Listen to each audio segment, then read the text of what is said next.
Good afternoon, everyone. Welcome to Australian China Institute for Arts and Culture at Western Sydney University. And to many, welcome back to our Chinese Australian History Seminar Series. Before we start, I would like to acknowledge the traditional owners of the lands we are all sitting today at various locations, and in particular, the Darug people of the Darug Nation, where the Institute is located at our Parramatta South campus, and pay our respect to the First Nations elders, past, present, and emerging. We're very pleased to report that this Chinese Australian History Seminar Series is very popular. I guess that the popularity reflects the general interest that many people want to know about what has happened in this unique and a very important part of Australian history. And it is also a testimony to the speaker, Professor Michael Williams' thorough knowledge of Chinese Australian history and the way he presents as a very fine historian. Today, Professor Michael Williams will talk about a white Australian tested from 1911 to 1936, a topic that constantly requires our reflection. The Q&A session in all previous seminars was always very interesting. So again, as the audience, you are encouraged to post your questions at the Q&A function at the bottom of the screen, and Michael will answer them at the end of his presentation. Now, please welcome Professor Michael Williams. Thank you, Jen, for that, and welcome everyone to this fourth in our series on Chinese Australian history. In the previous sessions, we've talked about a range of topics. We've talked about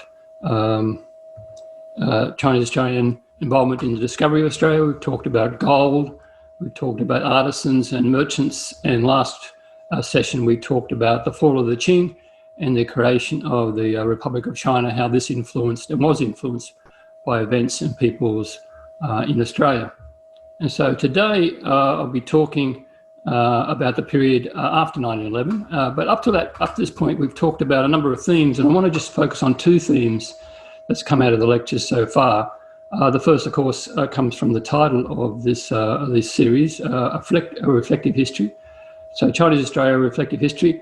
And by this I mean that much of what we think we know of Chinese Australian history is determined by the present, by contemporary events and ideas reaching back and manipulating that history. So this is a theme that I've dealt with, and we'll find that in this particular period that's even more important than in the previous topics. And part of this, an essential part of this, is the White Australia policy. And here I'm going to dwell on the idea of the White Australia policy whitewashing Australian history, being responsible, among other things, to reducing Chinese Australian history to images of gold miners and market gardeners or perpetual migrants and victims of a White Australia policy. And so this is part of the theme we'll be discussing today. Now, this whitewashing, this is in fact when it all happens. It's in this period of the 1920s and 1930s, when links with China, international business, even Chinese opera, diversity, adaptation and acceptance, all of this is increasingly ignored. There's a gradual forgetting that people of Chinese heritage had a strong part of Australian colonial history. And there's a learning to accept or to think of Chinese Australians as something exotic, an aberration in what is now known as a white Australia, what people consider to be the norm of Australia. And so Chinese Australian history is no longer seen as an inherent aspect of what is now an increasingly whitewashed Australian history.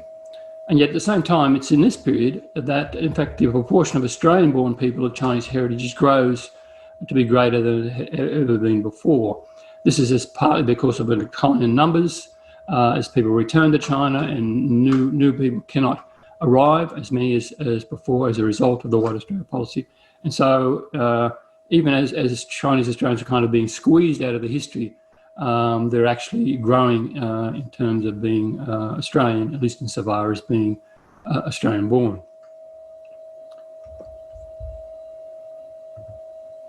So 1911 to 1936 is the shortest period in years that I'm dealing with in the series of lectures, but it's one that perhaps has the greatest number of changes and transformations, and to look at them in both China and Australia. In China, this is a period when the Chinese Republic goes through many tribulations, the warlords, a resurgent nationalist party, and invading Japanese empire. And these China-based developments greatly influenced the thinking and actions of many people in Australia. In Australia itself, the early promise of Labor governments is replaced by an increasing bureaucratisation. The British Empire itself is mortally wounded by World War I, and this leaves Australia feeling increasingly isolated. But this fear of isolation actually causes psychologically a doubling down on a narrowness of identification. Australia in this period seeks to identify itself even more strongly as a white Australia within the British Empire. And this idea reaches its height, this feeling reaches its height in this period. So, white Australia, psychological aspects of it reaches some extremes that even the pineapples are considered better sold if they're white Australian. I'm not too sure what exactly the benefit of that was, but this just shows you some of the extremes to which this idea, this striving for whiteness, takes on. And this is something that's reflected in how Chinese Australians have to deal with the history in this period.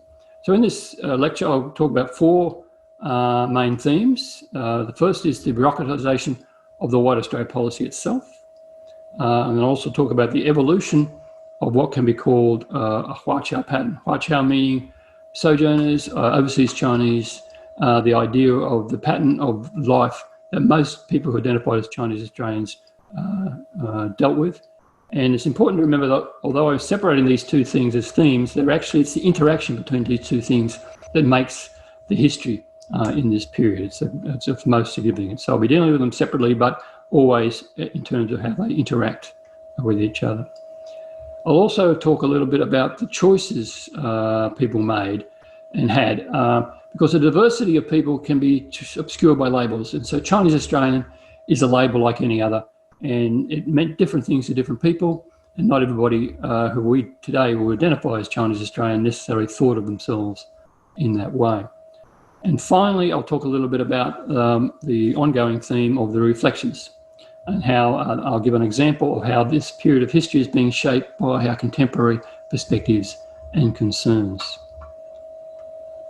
So to begin, the bureaucratisation of the white Australia policy. So in the previous lecture, I talked about the Immigration Restriction Act and the dictation test that was introduced in 1901. But it's important to remember that this single act was only one part of a raft of measures designed to make Australia white again, to coin a phrase. So, but nevertheless, it was an important part. And in the period that we're now talking about, from 1911 through to 1936, the white Australia policy quickly settled down into a very ponderous administrative machine. And it's within that framework that Chinese Australians, or at least those who wish to travel to China and back, were required to live for many generations. And it's this dynamic, this interaction with the bureaucracy that influenced many people's lives to a great degree. Now, if the white Australia policy has a face, this would be the face. This is Ashley Hunt. For the first 20 years or so of the Immigration Restriction Act, he was the secretary of the various departments that were in charge of the administration. Sometimes Home Secretary, sometimes External Affairs. The department name changed, but he remained the secretary for the first 20 years, and he built up the bureaucracy. And it's this bureaucratic machine that he instituted that pretty well stayed the same right through to at least the 1950s, when the dictation test itself was finally abolished, and then a gradual winding down of the white Australia policy thereafter. And so he's the bureaucratic head, the face of the white Australia policy, if anyone can be designated that way. But as I said, the white Australia policy was more than just an immigration policy and a fake dictation test. It was more generally a striving for whiteness, a desire to make Australia as white as possible. And this has many aspects, and I'll just mention a few here, some of them contrary to the aims of those that moulded the white Australia policy. But most importantly was the psychology. And I'll give an example of that that comes from 1911. So 1911 was the year, apart from the fall of the Qing, it was also the year when the Northern Territory was transferred from the jurisdiction of South Australia to that of the Commonwealth. So naturally, in 1911 in Darwin, they had a ceremony, and a flag raising ceremony. And at the ceremony, we assembled the various elements of the Darwin community, which is largely a white population, a very significant Chinese population, and also, of course, the Indigenous population. And they're all gathered around to see the flag raised, when suddenly someone or a group of people protested and said that this flag could not be raised because it had actually been made by Chinese. And so they literally halted the ceremony and ran around until they could find another flag, an older flag, whose main virtue seemed to be that, in fact, they didn't know who made that flag, so they raised that instead. And this caused quite a lot of stir and a lot of laughter, actually, in the southern states, and they were all labelled White Australia faddists. And this story illustrates both the extremes to which this white Australianness could go, and also its limits. I mean, this kind of reached the limits. So there was a consensus about white Australia, but for many people, this was perhaps going a little bit too far. So it did show that sometimes it could go too far. But it certainly went a long way. And another example of just how far it went can be seen by an encyclopedia written in 1925, the Australian Encyclopedia, 2-volume work. And under its heading for Chinese, it simply said, Chinese in Australia, see immigration restriction. So by 1925, as far as the writers of this encyclopedia were concerned, the only role of Chinese in Australia was to simply be restricted. It gave, under immigration restriction, it gave a potted history of the Chinese in Australia simply in terms of mounting restrictions and discriminations leading up to the White Australia policy in 1901. No other entry anywhere in the book about Chinese in Australia. And this is just illustrative of the mentality they were seeking and successfully seeking to establish in terms of how to define Australianness. Excuse me. But there were many other things going on. So another example is a trek to Queensland. And by this I mean there was quite a significant population of Chinese people living in the Northern Territory, and as there had been in Queensland. And up to 1901, Queensland, like many of the states in Australia, had a poll tax that attempted to limit the number of Chinese people entering their state. And that included people trying to cross from the Northern Territory into Queensland. But with Federation, with the establishment of a tariff bill, among other things, those kind of internal borders were no longer possible. And this meant that quite a number of people could move and quite freely from the Northern Territory into Queensland. So to many Queenslanders' horror, their Chinese population actually began to increase. And of course, part of the reason why, in fact, they wanted to move across to Queensland was that Darwin and the Northern Territory was doing what a lot of people were doing around Australia, trying to squeeze people out of their jobs. That is to say, make jobs available only for white people and to not allow others to work. So, for example, fishing licenses were withdrawn in Darwin for people who were not designated white. And this is one among many reasons why people began to move into Queensland.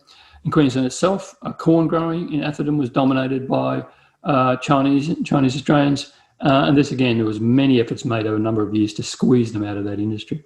And this kind of patterning happened right around Australia. In Queensland, again, they even instituted a dictation test of their own to try and squeeze people out of the banana and sugar growing areas.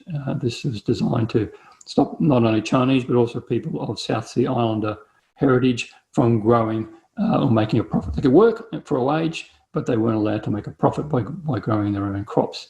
Again, this is an example of a law that was passed. In reality, it didn't necessarily have that much effect. I mean, there's a difference between a law and how that's enforced. But nevertheless, it shows the mentality at this time.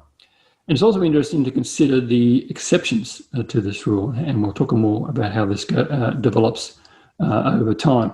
So we all know that the image of Chinese as market gardeners is very strong. And it's in this period that, in fact, a greater percentage of Chinese people become market gardeners than ever before. And that's precisely because it's perceived as a Chinese job, which means there's no harassment. People are not only allowed to work in those jobs, but even new arrivals coming into Australia are allowed to start taking up jobs. And we'll talk about how that comes about as the development of the bureaucracy of the White Australia policy develops. And another example of exception to the White Australia policy was the pearl shell industry. Now, I use this picture because it's not actually Chinese in this picture, it's mostly because Japanese. Japanese people dominated the actual diving of the pearl shell industry, which was becoming very important in Northern Australia. Thursday Island, Darwin and Broome. It was quite a major industry in the first half of the 20th century. And so I just want to remind you that although there were many Chinese involved in the pearl shell industry, it was mostly as owners of ships or dealing with buying the shells or working in shops in these locations where the pearl shell industry was important. So it's a reminder that, of course, the White Australia policy affected other people besides Chinese. Chinese were the majority, the major people affected, but there were a number of other people classified as non-white that were also impacted. And also I thought this picture was a good reminder that sometimes stereotypes are true. This guy in his pith helmet is obviously the stereotype of the colonial at that time, and obviously he's dressed for the occasion.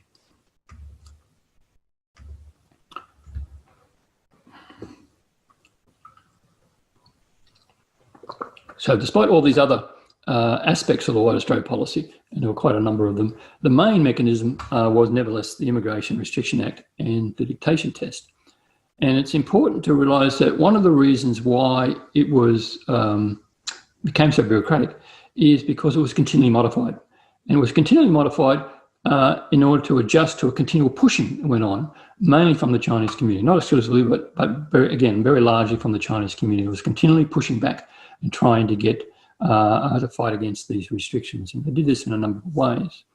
And the first certainly happened very early on, even before the beginning of our period here, in the first few years of the Immigration Act. And that was because the Immigration Restriction Act had a clause in it that said people who were resident in Australia before 1901 could remain in Australia. So this was the known as being they could claim domicile status. But at first, Atlee Hunt was very keen to make a very narrow definition of what domicile meant. To him, that meant you lived in Australia, that was your permanent home, you had wife, you had family, you had assets in Australia. Now, if his definition had been successfully carried out over a period of years, it would have decimated the population very quickly, and of course certainly would have wiped out the vegetable market gardening industry in Australia. There was much lobbying went on, and in the end, they had to very much modify that policy, and they instituted instead a policy whereby domicile was very broadly defined, and basically people were issued with what was then called certificates exempting the dictation test, and by and large, anybody who was resident in Australia before 1901 could get one of those certificates, which was effectively a resident return visa and allowed people to leave and to return relatively easily over many years, as long as they went through the bureaucratic procedures. Part of the kind of quid pro quo for that, that relaxing of those domicile rules was that the wives of merchants, which had been a specific clause within the Immigration Restriction Act, were suspended. Wives of merchants still were able to come, but under other provisions, which I'll talk about later on. But this was meant to be kind of like a balancing to try and make sure that the numbers did not rise or dropped rather than rise. Now, there are many, many other modifications in the Act, and most of these were a result of court cases. And the reason for so many court cases was you have to remember that the dictation test itself was a crime. To fail that test was a criminal offence. It meant it had to go before the courts, and the courts took this kind of criminal laws quite seriously, and they wanted to make sure that the provisions were strictly held to. And this meant even things like 50 words. So the dictation test in the original Act was to be of 50 words. And because it didn't take long for some smart lawyer to realise that sometimes the number of words read were in fact a little less or a little more than 50 words. And the courts, once they were made aware of that, simply declared that particular giving of the dictation test to be illegitimate and allowed people to pass the test. And so, of course, all they did was change the Act so as to institute the dictation test should be at least 50 words. And it also meant that for many, many years, there were bureaucrats who were set the task of having to count the number of words very carefully within these passages to make sure that they were always at least or a little bit more than 50 words each. And so, by and large, these various modifications, and there were quite a number of them, that were instituted due to court cases or lost court cases as far as the customs immigration was concerned, were designed, of course, to make it easier for these customs bureaucrats. And just a reminder that use the word customs, although it's the Immigration Protection Act, there was no immigration department. These were not immigration officials, they were customs officials. They dealt with tariffs on tobacco, they searched ships for contraband of various kinds, at the same time as they looked for Chinese or other non-white people coming into Australia. So there was a mixture that doesn't exist today. So this bureaucracy that I'm talking about, the White Australia bureaucracy, for historians is, of course, a treasure trove. It's a mass of documents, and it's a mass of documents created by all the administration that was necessary for a certain class of people, and it wasn't for everybody, a certain class of people had to go through it if they wanted to leave or to return to Australia. Most important document, as I've mentioned before, is the certificate exempting from the dictation test, which was by and large given to those people who were already in Australia, some 30,000 people of Chinese origin, Chinese birth in Australia before 1901. And they could use these to go back and forth. And many people used them to go back and forth to China on numerous occasions throughout their working lives. There was also a very similarly named certificate of exemption. So it's not the same thing, but this certificate of exemption was a temporary entry, and these were for the new people who had not been resident in Australia, people coming into Australia, perhaps a merchant, perhaps a student, perhaps a wife of a merchant, various other things. They were usually given for 6 months, but they could be extended. And they were an important part of the immigration bureaucracy over the next 20 or 30 years. Birth certificates were also used, and here we need to know that people of Australian birth technically were perfectly free as any other Australian citizen to move in and out of Australia without passports. Passports were only gradually coming into play. Nevertheless, they were being harassed, they were being stopped on the boats, they were being accused of not being who they were, possibly they weren't born in Australia. And so in order to get around these problems, people took to carrying their birth certificates and getting them endorsed by the officials before they left Australia. Or sometimes people, even though they were Australian born, simply took out a certificate exempting the dictation test the same as any Chinese-born person did. So there was very much a mixing and overlapping here of people that normally were Australian citizens. So this was all about identification. Identification was done in photographs, it was done in handprints, later on modified a little bit to thumbprints. It involved police checks, character checks, letters, photos, handprints, as I said. It also involved trying to find people who had entered Australia illegally, who managed to jump ship or smuggled in or come in on false documents. And so the rewards were given.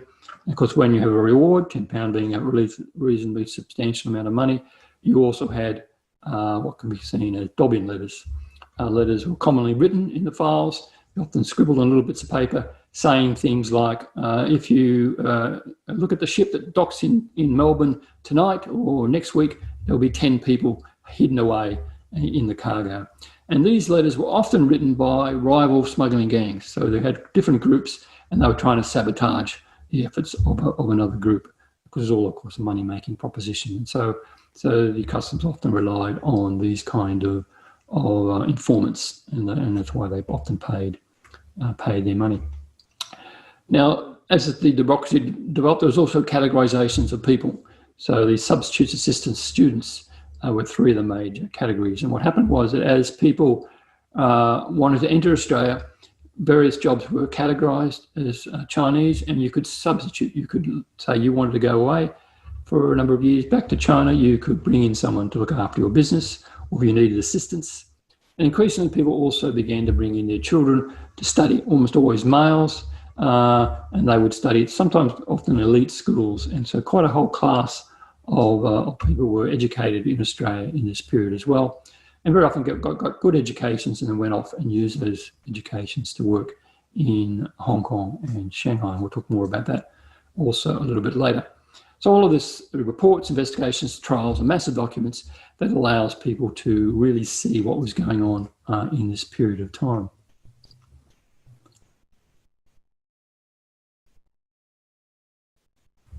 Now, what this meant was, of course, there were large, for anybody travelling back and forth from Australia, people with Chinese birth, any other non-white birth origin, there were delays. They were subject to official whims. I mean, the officials had tremendous discretion here.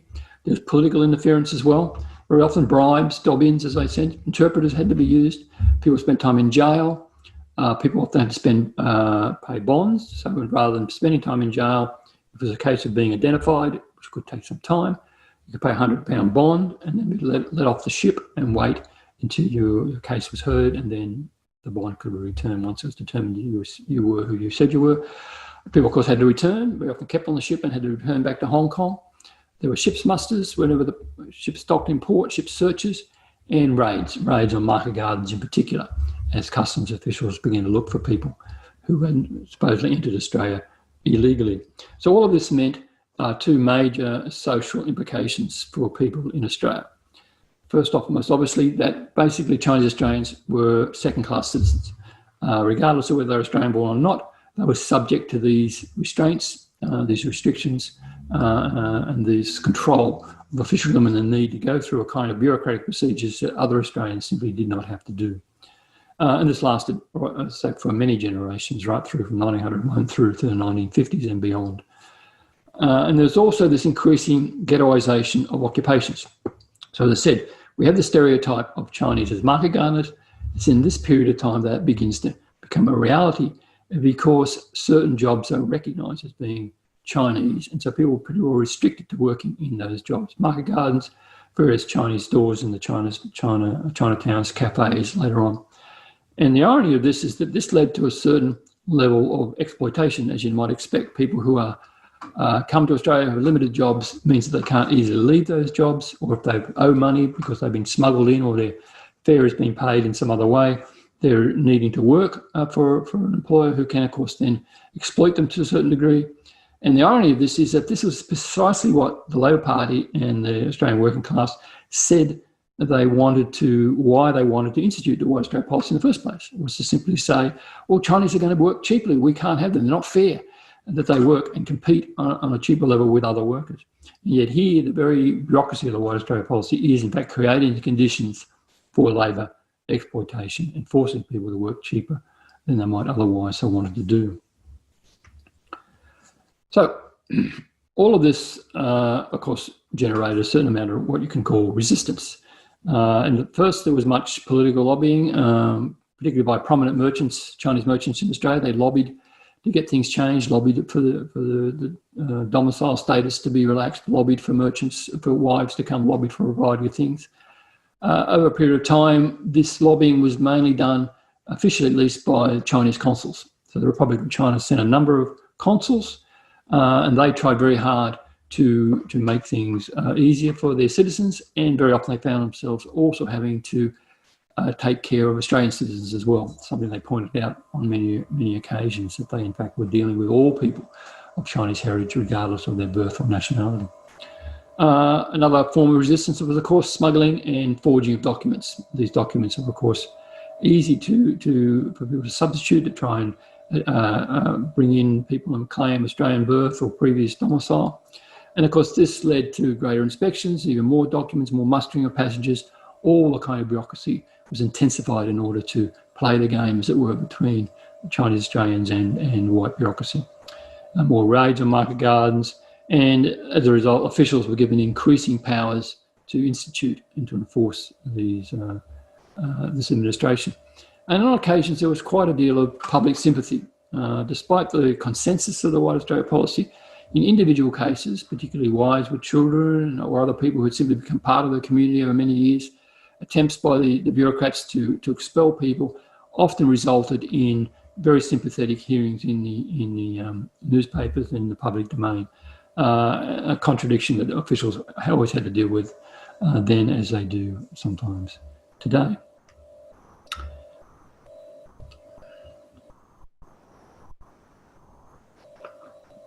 So you've got to remember then that for officials, of course, all this smuggling, false papers and so forth merely demonstrated the kind of criminal tendencies that they thought justified these restrictions in the first place. And the idea of the cunning Chinese was a trope that was often appeared in the newspapers. But for the Chinese community itself, of course, this was all about maintaining the family and business connections that had long been established long before 1901. So dealing with the White Australia bureaucracy for most people of Chinese origin meant that they had to deal with this on a personal and family, community, as well as political level. And this pattern, what we can call the Huaqiao pattern, the overseas Chinese pattern, the sojourner pattern, is a pattern that's very clear to us precisely because of the bureaucracy that we have. But what we need to, of course, we always remember is that this is a pattern that existed long before.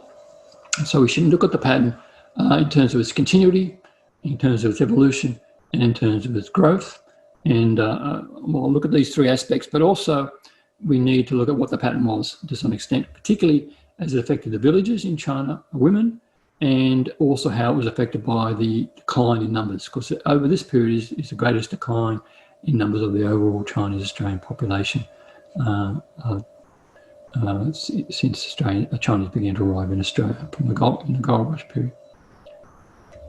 So continuity. So people had always regularly returned to their families in China. So the idea of coming to Australia, working for a period, going back and coming back again was a regular part of the pattern. It had been from the 19th century. The sending of money, remittances back home to the family is very important. The building of houses and new houses had always taken place, although now the houses that we mostly see in the villages now were ones built in this period, in the 20s and 30s, more substantial, more concrete and so forth, but there had always been houses being built. Donations to the villages were being done. Many of the buildings, many of the clinics, many of the schools are being built with money sent from Australia and from around the diaspora. And of course the idea of retiring in China, even after a working life in a place such as Australia, was always going on. So all these elements are continually. They increase and they evolve in various ways, but they are something that has been going on for generations. So the evolution involved things like sending children to the village. Now, people had always been born in Australia and some of them had been sent back to the villages to be educated or to be looked after. But in this period, that's happening more and more, simply because there are more and more children and more Australian-born children as a result of wives, intermarriage and so forth. And so we get quite a number of children spending time in the villages before returning to Australia. And this is a to and forth, resulting in quite a range of people who did speak Chinese, didn't speak Chinese, spoke Chinese well, didn't speak Chinese well, spoke English well, didn't speak English well, are regarded, every variation you can think of. And so people brought to Australia to be educated, they were also sent back to China to be educated. Smuggling had always taken place ever since there were poll taxes, but again, in this period, smuggling and the syndicates and the evolution of the system gets more and more complex, more and more involved. And this can be seen as a resistance to the immigration and the White Australia policy. It can also be seen as exploitation, as it often was for various people that were involved. But it also can be seen as all within the family, helping the family in the villages, helping the business in Australia, helping people to do what they'd always done, which is to say to travel, to earn, and to return. Another evolution that's very important at this period is the idea of identity. The Republic has been established, and the idea of a Chinese nation, of someone being a Chinese national, is taking place, particularly in the newer generation. Previous to this, people had thought of themselves as being from a village, of a particular dialect, a particular family. Increasingly, people are also seeing themselves as being Chinese or Australian or Chinese Australian. The Kuomintang is a particularly nationalist party, is of course pushing this idea of being of the Chinese nation. Chinese consuls are pushing this, and as Japan begins to rise as a threat to China, so too does the idea of people being Chinese nationals as opposed to Japanese and a Japanese empire. Australian-born people, of course, have a choice. Do they identify as Chinese? Do they identify as Australian? Do they identify as something in between? This is all happening in this period.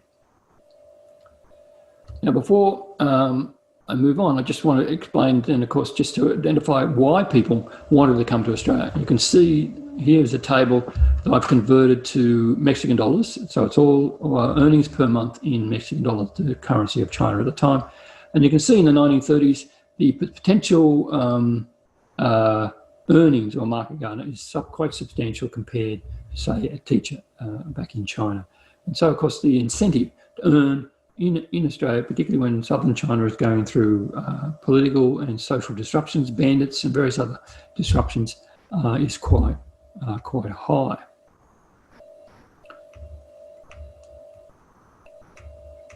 Now, I'm talking about growth. Now, what I mean is, of course, things don't stay the same. There is a decline in numbers, but in fact there's quite a lot of growth, particularly on the business level among Chinese Australians. One of them is a shipping line. The Chinese Australian merchants attempt to establish a shipping line. They're quite ambitious to run between China and Australia. This unfortunately fails, mainly to do with World War I and the confiscation of shipping at that time, also competition from Japanese lines. They're more successful when it comes to establishing department stores. And this is an output of a very successful banana importation. The Wing San, for example, which is still there, the building's still there in Campbell Street. They make money from banana importations, also by sending remittances, by taking a percentage of remittances for people who, as they send the money back to China. And these four businessmen and their families ultimately established what are known as the Big Four department stores, which are still, the buildings can still be seen there in Shanghai. They're quite famous in Shanghai, but these were all established in the 1920s, 1930s, and were some of the wealthiest and most advanced businesses in China, particularly in Shanghai. Not only as department stores, but also textile mills and so forth, banking and insurance industries as well. Now this business, this growth in this business, of course, greatly affected people in Australia. It gave people opportunities for jobs. They could work in Hong Kong, they could work in Shanghai. People, by and large, began to move their capital out of Australia and their skills out of Australia, where they were not really appreciated.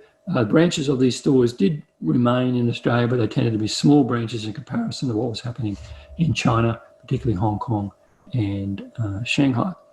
And this meant that while this trade between Australia and China was in fact growing, at least as far as the Chinese Australian communities were concerned, it didn't in fact have much impact on Australia in general, because Australia still continued to insist on trade with the British Empire.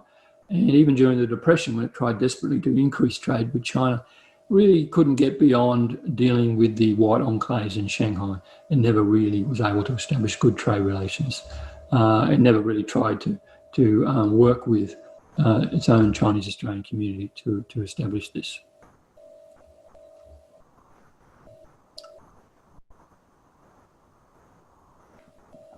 So just to talk a little bit about this pattern that I'm talking about, this Huaqiao pattern. The essence of the pattern was the idea of returning home with glory. That is to say, you go overseas, you earn money.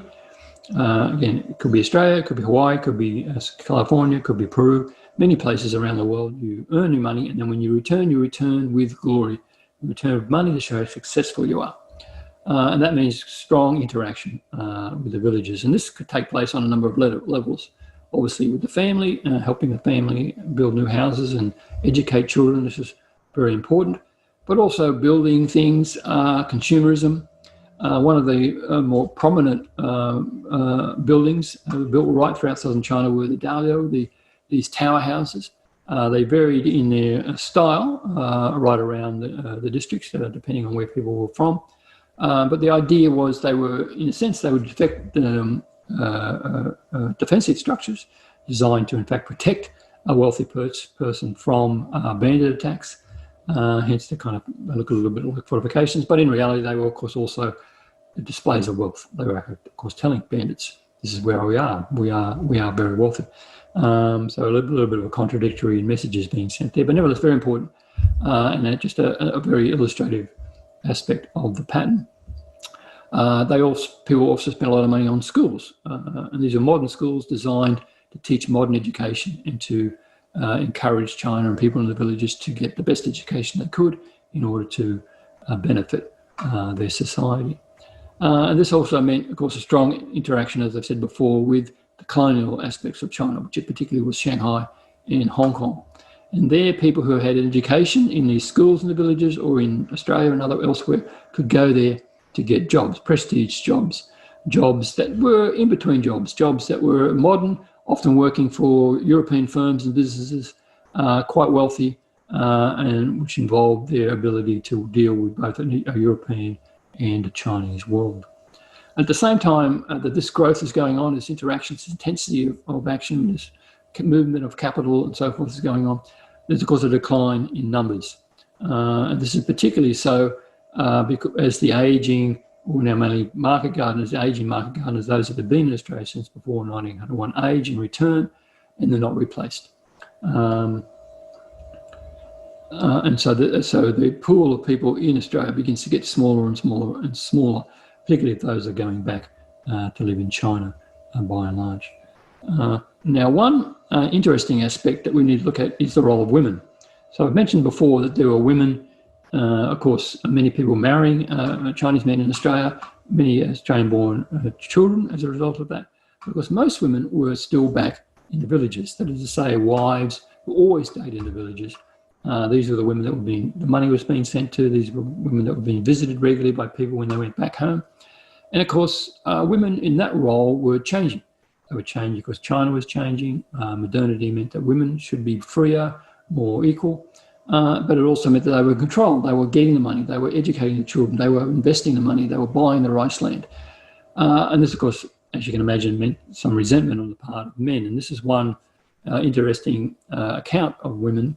He called them Gold Mountain women, meaning that they were women who were associated with men who were overseas and sending money back. And he said that they were speaking fancy vocabularies, having wasteful and arrogant manners, wearing modern clothing and much jewellery. They go once every 3 days to Sheki, to the county capital in Zhongshan. Every piece of clothing is tailored. Every thread and shoes are bought in the market.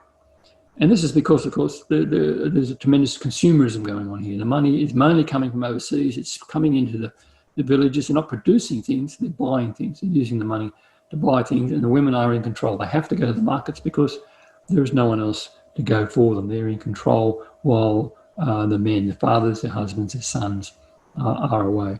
And so the role of women within society is changing quite a lot. And this, of course, is being noted, not always in a positive way by some.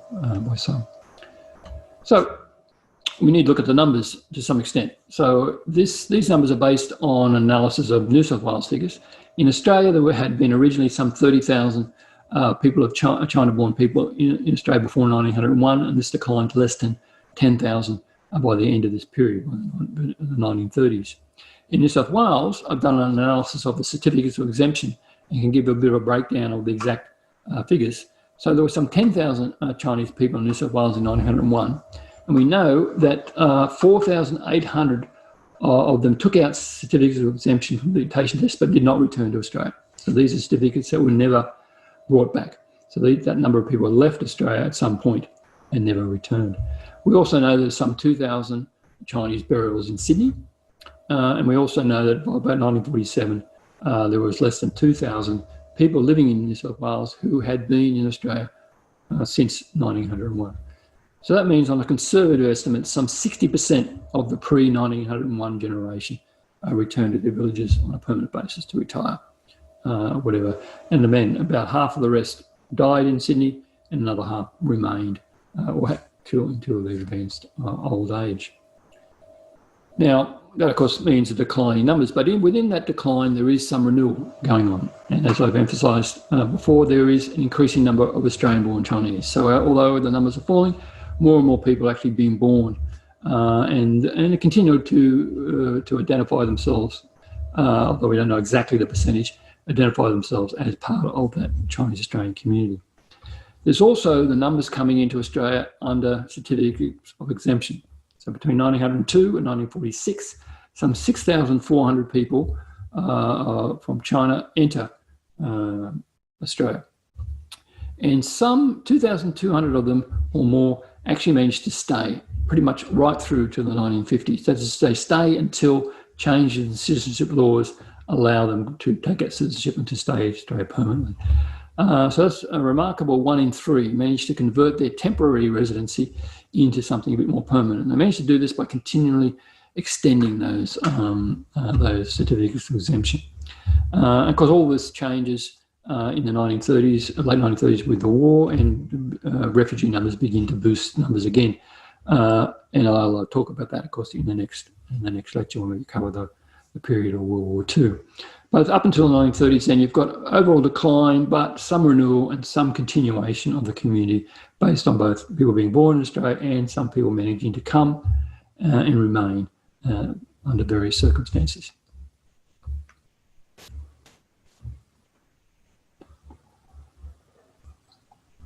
But also, we need to remember that this label that we've been using, as Chinese Australian, is a label like any other. Nothing's fixed in stone. And people change their attitudes, change their identity with time and circumstances. So for many Australians, many born in Australia, Australia was too white, and it was a turn to China was very natural. Even for those people who were perhaps had limited Chinese, they would still rather go live in Hong Kong and Shanghai, where they could use their English to get good jobs and be dealt with on some level of equality, rather than be treated as second-class citizens, as they often were within Australia. And so these choices are influenced by changing local as well as international factors. And this is all part of the history, which unfortunately we don't have a great deal of time to go into in great detail, but I just want to suggest to you that there's a lot more complexity there than I can say today. Because one of these major choices is an enhanced sense of Chineseness. And that particularly comes with this growing threat from the Japanese Empire. So people within Australia in particular begin to get more and more worried that they can see things happening. And this takes place particularly in the 1930s. And again, most of that will take place, I'll talk about in the next lecture. But I just want to remember the choices people had. And I'll give you a couple of examples just to show the range here. So for most people, it was a sense of being in between. There was a choice of assimilation. Of course, Australia was a very assimilationist attitude in those times, and many people had the choice of assimilating and often did.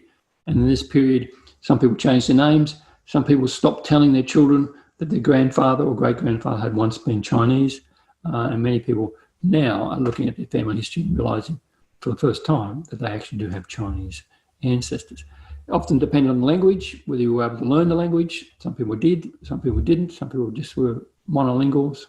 And this, of course, affected how they could interact.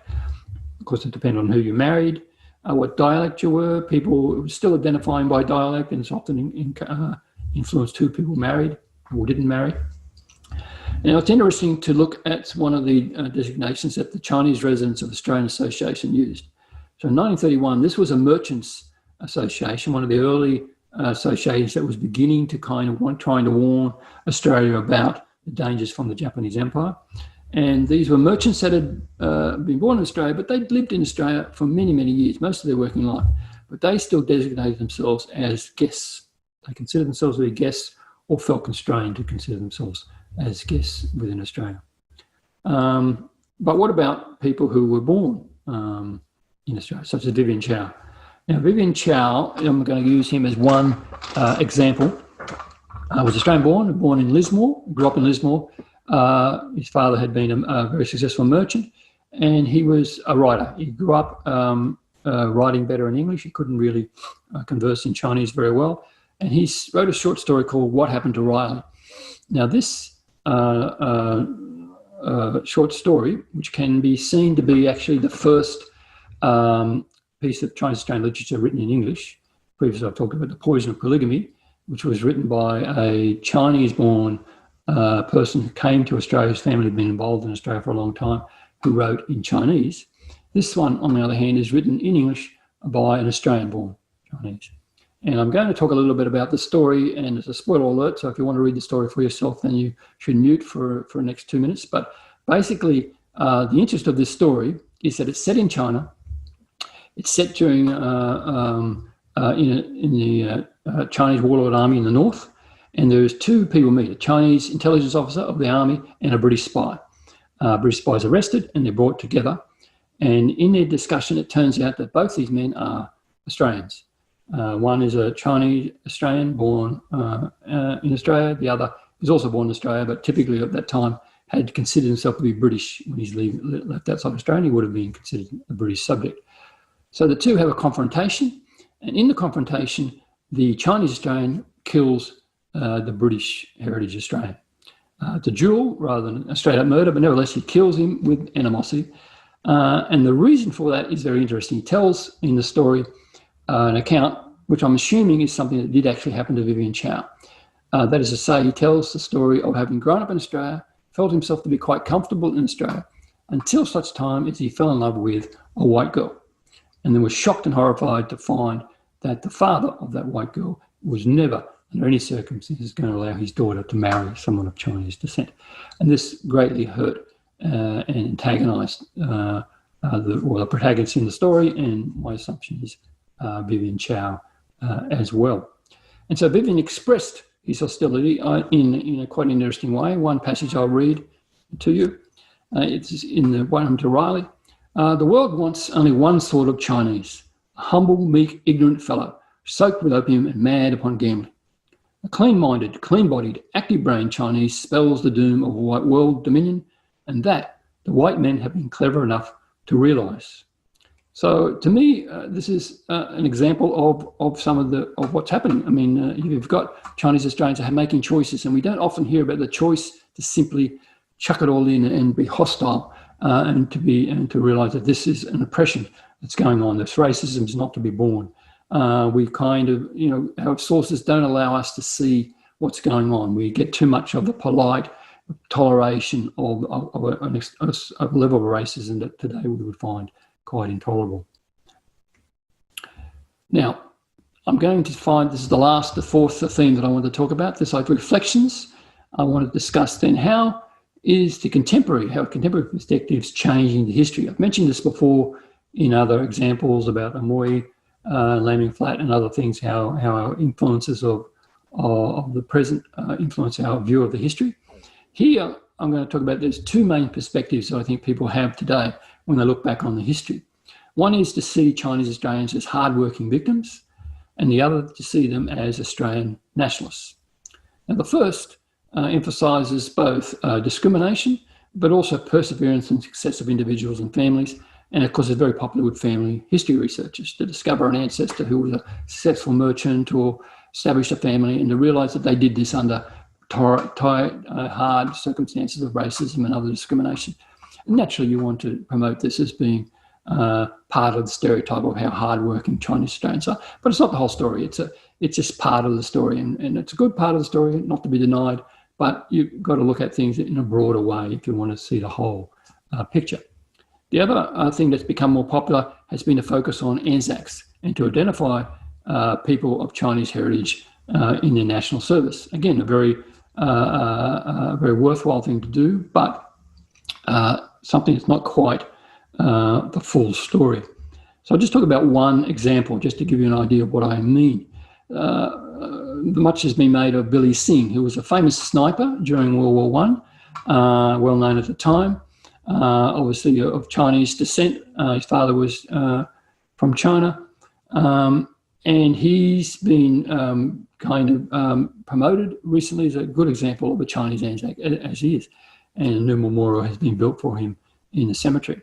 But I just want to point out that in 1943, for example, in his obituaries, there was no mention of his Chinese background.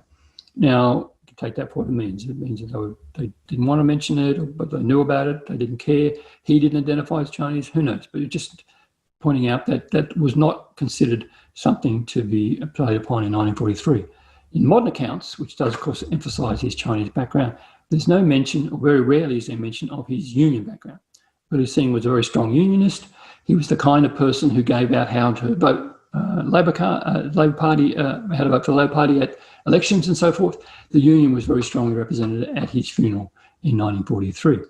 And so I'm just saying that if we're going to try and use people as poster boys for particular reasons, particular contemporary perspectives, we should be respectful of a person and try to encourage and try to look at the whole of that person to realise that simply being a poster boy for Chinese Australians isn't really the only thing in Billy Singh's life. There was more to his life than that. That was an important aspect, no doubt, but the history requires us to look more broadly. So I'm saying it's of limited historical value to focus just on the Anzacs as a kind of racism proofing, kind of a highlighting and a kind of a reverse assimilation. It's very favoured by museums and Facebook and media, people that like to have kind of an easy hook to get the history across to people. And it's important and it's not to be denied, but it overlooks as much as it reveals. It overlooks agency, it overlooks people choosing not to be involved in imperialist wars. It overlooks the hostility evinced by Vivian Chow, who was for a while an intelligence officer in the Chinese army, not in the Australian army. And these kind of things don't always fit these modern perspectives, but in terms of history, we need to be aware of them. It's very assimilationist in perspective in many ways. It's saying, we're all Anzacs, therefore we're all Australians. Well, there's more to the story that I think we need to be aware of. So, in conclusion, we've talked about the strong interaction between the white Australia bureaucracy and the Chinese Australian community. This is the interaction that shaped that community, shaped how they dealt with things, just as it shaped the white Australia bureaucracy as well, settling it down into, as I say, a very ponderous administration, modifying the pattern, but a pattern that had always existed. A pattern we need to remember wasn't only focused on Australia, but was spread around the world, particularly around the Pacific, and focused back in many ways on southern China. We've talked about the impact of falling numbers. That was the main criteria of this particular period before the numbers begin to rise again. And of course, the impact of a growing nationalism, not only Australian nationalism, but a nationalism that allowed people to identify more and more as a Chinese national, as opposed to simply a Chinese person from a particular village or dialect background. And finally, we've reflected on the idea of the impact of the whitewashing of Australian history. How white Australia policy wasn't just about reducing numbers, it was about squeezing a whole range of perspectives out of Australian history and shaping us to believe the Chinese marketer as a gardener stereotype, which in this whole series I've tried to show there's a lot more to Chinese Australian history than that, and a whole range of things that, again, we could talk about at length. If you want to know more, there's some suggested readings here that will go up on the website, the Chinese Australian History website, Society website as well. There's also the text of What Happened to Riley. If you're interested in reading it, I'd recommend people to read that. And I would just then say thank you very much for your attention, and I'd be happy to take any questions afterwards. Thank you. Thank you, Michael, for this very interesting, topic and the presentation. So many aspects just about, white Australia in relation to Chinese Australians. I've already seen so many questions, and I myself have a few questions. But to be fair, we'll start with the questions coming from most Benjamin. So Benjamin has lots of questions. The first one, it's in relation to the present. In the present COVID climate, do you see a return to that isolationist white Australia attitude a possibility? Well, that'll be the subject of lecture number 6. I won't come up to it, actually. I'm going to talk about that quite a lot. But yes, unfortunately, yes, it's good to use the word isolationist. Certainly there seems to be a return to an isolationist idea to some extent as a result of the fears of COVID. Whether it's particularly going to be a white Australia, I don't think it's going to be white Australia, but it's going to be a more narrow kind of thing. And again, a kind of more sense of, again, I mean, the Conservatives in particular have always been trying to define what Australia is, and they're a bit lost. And multiculturalism hasn't allowed people to kind of come up with an easy definition of what an Australian is. So white Australia policy, for all of its defects, it was an easy psychological thing. People knew what a white Australian was. They were just white people, even though there were definitions there that was a bit dodgy. What's an Italian? What's a German? Who fits in? There are various problems. It's even more problematic now, but I think there is a tendency there, but I don't think it's going to get very far. But nevertheless, yes, there is something that we need to be aware of, and there is an underlying psychology there that hasn't disappeared completely. It was embedded quite strongly in the Australia of the period I'm just talking about, and it hasn't disappeared completely. It's 5 o'clock. At least it's not as much as we'd hope it would. Mm. Well, that is also the very good reason why we need to know history. So that's a very good question. Second question, also from Benjamin.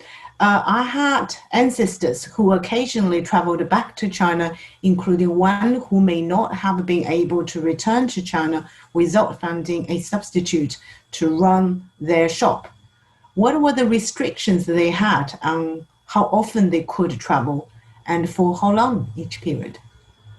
There wasn't really any restrictions on the length of time or how many times. It was more to do with making sure their business was identified as being Chinese, so market gardenings or businesses in Chinatown that sold Chinese businesses. It got quite elaborate towards the end of the period, particularly by the 50s and 60s. Cafes, for example, had to have so many Chinese Australian meals and this kind of thing, although early in this period it's not quite so regulated. Nominally, the exemption of dictations had a 3-year limit on it, but in reality, they were very bureaucratic and you could easily get extensions and so forth. So as long as you filled in the form and paid the £1. So it wasn't really, I think the amount of time period people went back and forth was mostly controlled by Chinese customs, the villages themselves. The pattern seemed to be much the same in the 19th century as it was in the 20th century. And it's very light. People would often stay for about 10 years when they first arrived.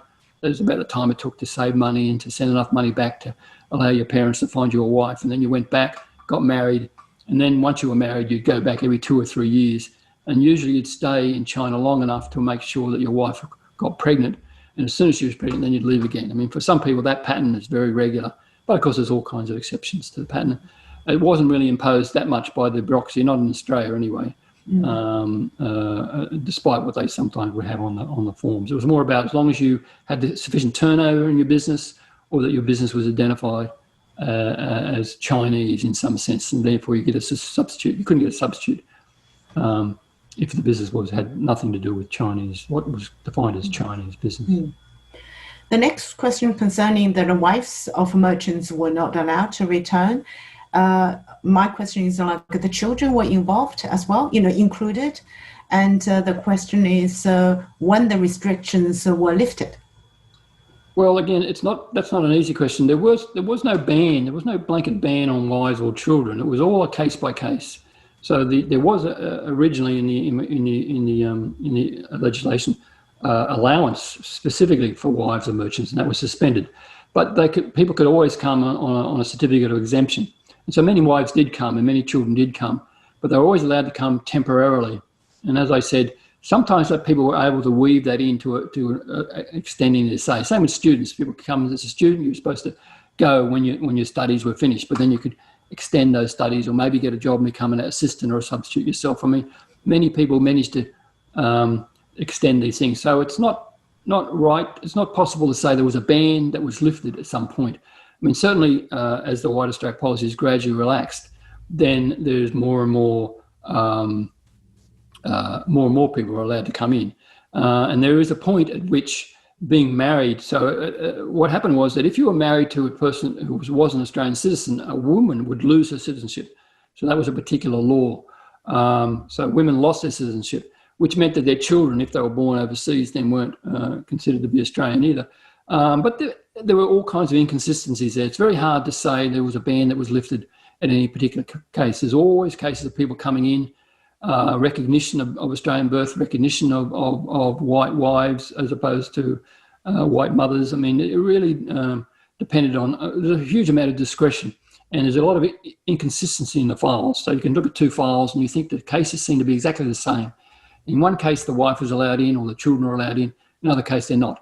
And you just think, well, it must have been a bribe or something, because you really can't tell the difference here as to why the decision went one way in one instance and the other way in another. So it's quite confusing, and it's not really as simple as simply saying there was a ban that was lifted at some point. Mm-hmm. Certainly there was a point at which Chinese Australians or people of Chinese origin could become citizens. That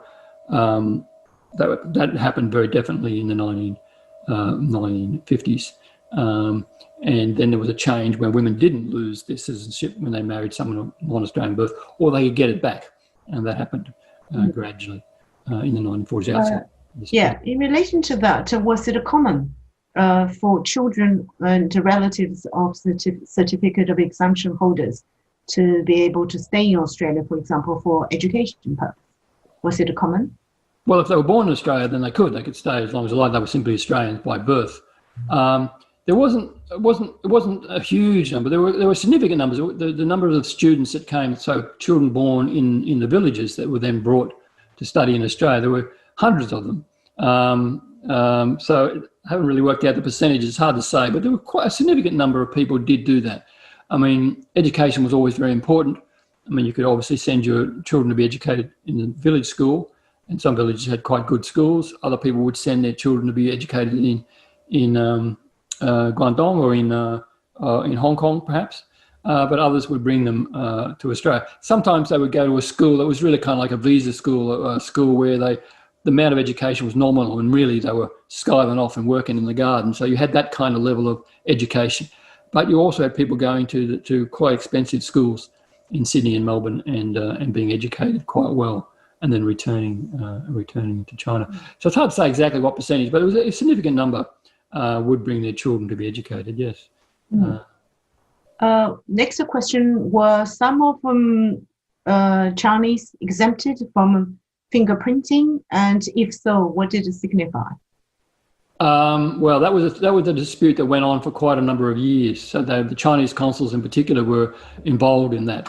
They, of course, considered it an affront to have to do the hand printing. They eventually got the hand printing limited to a thumbprint.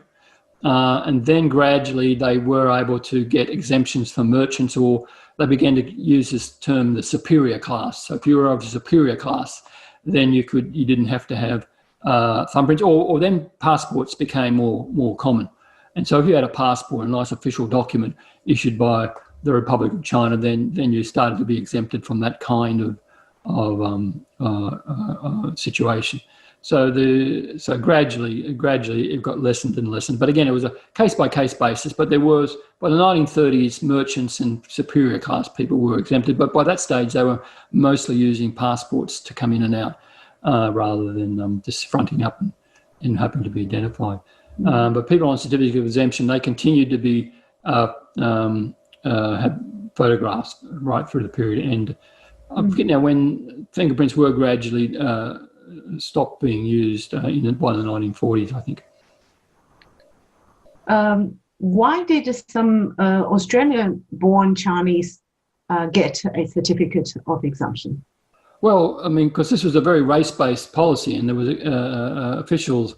The officials had discretion, so really a lot of it just went on looks.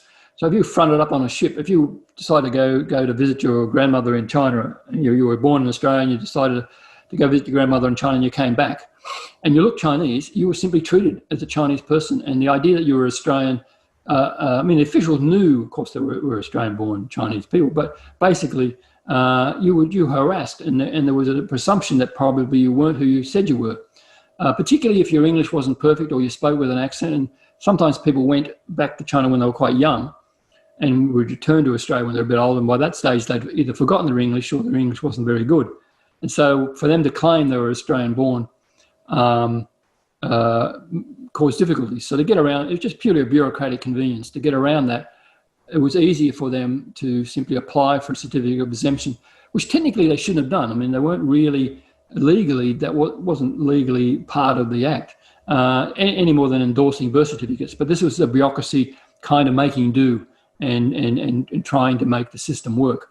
So they were, from the bureaucratic point of view, they were trying to make it easier for Australian-born Chinese. But at the same time, they were trying to make it harder for anyone to pretend to be an Australian-born Chinese who wasn't. And of course, that happened too. People would come from China and say, oh, yes, I was born in Australia, or yes, I've lived here before 1901, and there are all kinds of cases of that happening. So certainly from the customs point of view, they were trying to identify people, and so it was just, as a matter of convenience, easier for some people to take a certificate of exemption from the dictation test, even though they were actually Australian-born and in theory had the right to enter Australia freely without that kind of bureaucratic well, obviously there was some strong racist element there. So my question is, was there any protests, from particularly Australian-born Chinese against this?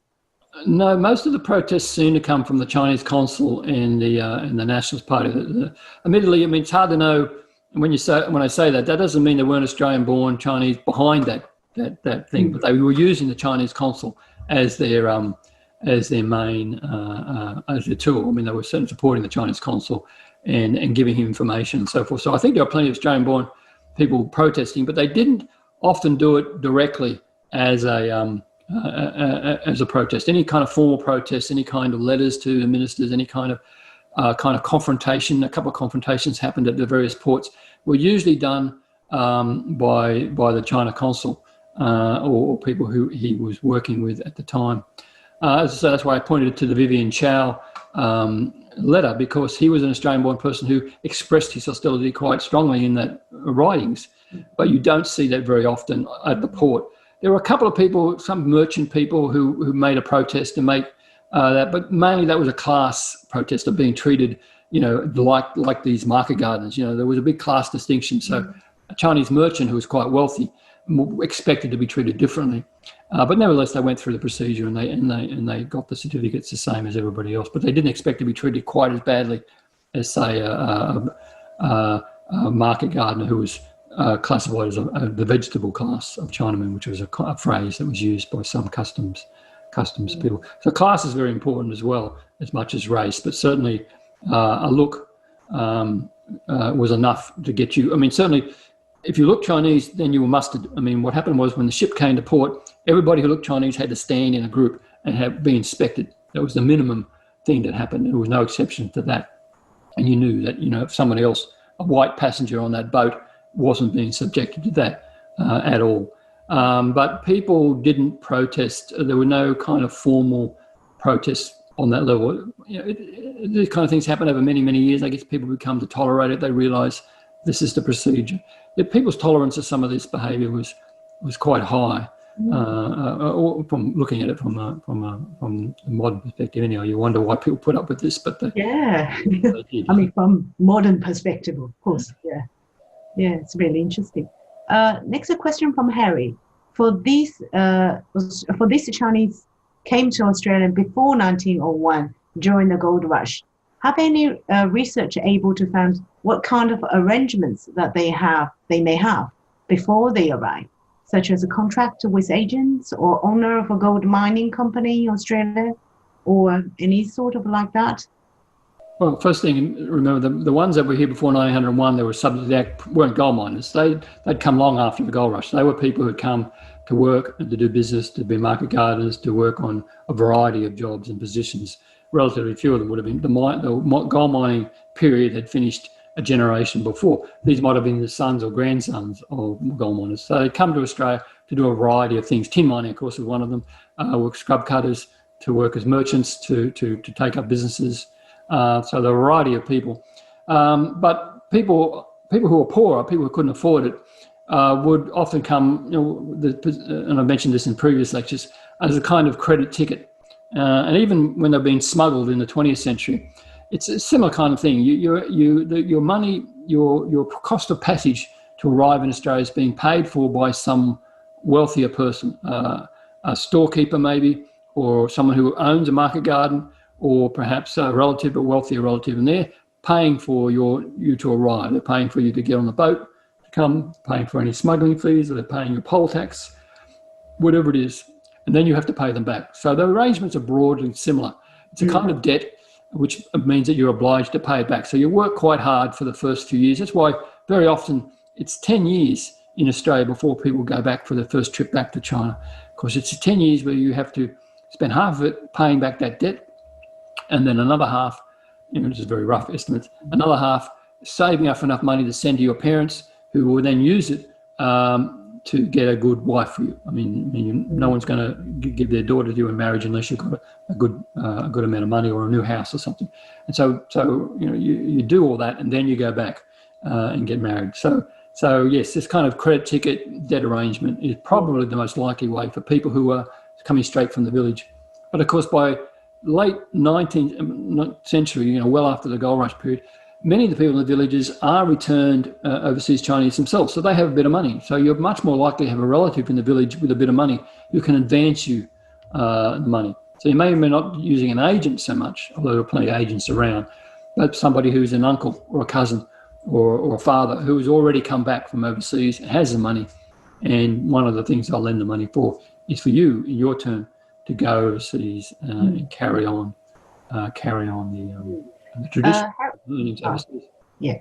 Harry also asked, where do you find these archived records?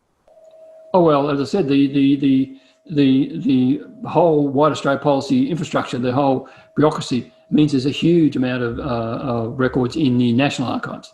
That's for anybody who's still active in Australia after 1901. So anyone who was in Australia before 1901, but travels back and forth, there are lots and lots of files. You can look at the website. I've written up ways of using those files. Many of them are digitized. I mean, you can simply look them up. I mean, you might be lucky and type in, you have an ancestor, you can type in a name, you might even find their file sitting there on the web for you to look at straight away. And so by looking at these, you can get a good idea of the patterning that goes on. But I mean, I mean, obviously, it's not as simple as that. I mean, it takes a while to kind of get to know these files and look at them over a period of time. But certainly, I mean, if you're really interested, then of course you've got to look at my book, Returning Home to Glory, which will explain a lot of this and what those files are. If you're really interested in doing it, it's available on Hong Kong University Press. But there are other analysis of these of this patterning that goes back and forth as well, and how to find the archives. Ben is interested, how did the Chinese send the money back? Did they send money back physically carrying back money back, or how did the transfer occur? Oh, well, I mean, that was yeah, certainly people did do that. They would simply give money to a returning friend or relative. That was very common. These remittance letters were very common. But the most common way, particularly by the beginning of the 20th century, was to use the businesses in Chinatown. So these businesses like the Guangwu Chong in Dixon Street, and some of these businesses that later on, the Wing On and Sincere companies, you would go to their shops in Campbell Street or in Dixon Street, and then you would hand the money over, and they would write a letter for you if you couldn't write. They'd write a letter, and they'd take your money. They'd take a percentage. They'd take maybe about 10% as a fee, and then they would ensure the money would go back. And they would also exchange the money. So your money would be in British pounds, Australian pounds being used. It would be converted to Hong Kong dollars or into Mexican dollars in China. And then your wife or your mother or whoever it was could go to the remittance store and pick that up. Or there are even letter carriers that would carry the money and the letter to the village, to the house, and hand the money over to your wife. And then you could, they could then go to the shop where again the wife could get a letter written for her, and she would then tell the husband what they're doing with the money, whatever, what's happening, and then the money would go back, and you'd go back to that store in Campbell Street or wherever and pick up a return letter that would tell you that the money had arrived safely. So it was quite an involved system that worked quite well. And again, this is written about in various analyses and that. But it could be an informal system too, where people would just send money back. There are stories from the gold rush period of people carrying little satchels of gold dust on their belt and taking them back to be distributed to the families. But that was a bit dangerous, and you could lose all your gold that way. So using the stores was safer as far as the market gardeners and others, the poorer people were concerned. The hard-earned money you needed to make sure it got back safely. Well, the trust is incredible, compared with what's happening today.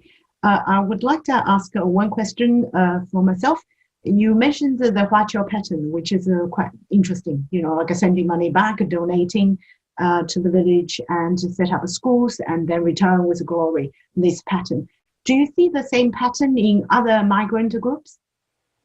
Other than Chinese migrant groups? Yes.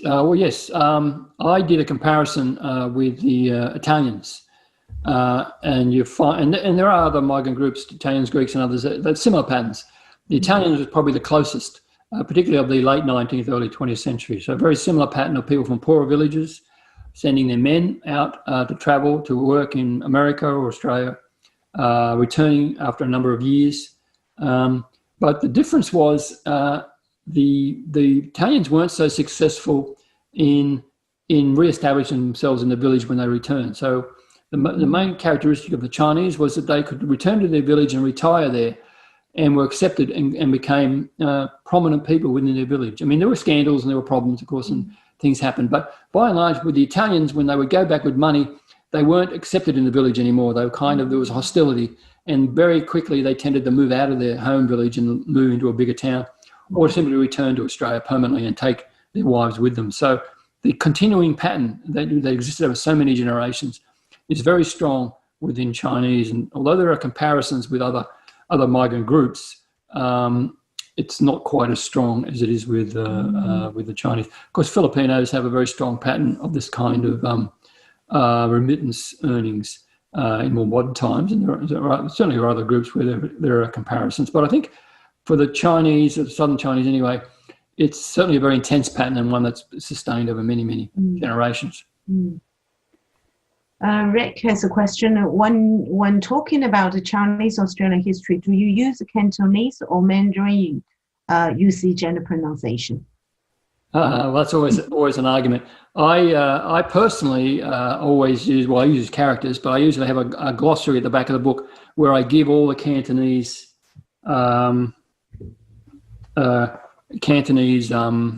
pronunciations as well. And I try to use the Cantonese pronunciation, or even, of course, even using the older romanizations, because it's not just Cantonese. I mean, for example, the people that I mostly have looked at as Zhongshan people who come from places like Lungdu. Well, Lungdu has its own language, which isn't Cantonese, and their own pronunciation. And there are variations in the Cantonese pronunciation as well. Taishan people, Taishan is a separate language from Cantonese. So it's not just about being Cantonese or Mandarin, it's about being using the local or the dialect and language of the people of the time.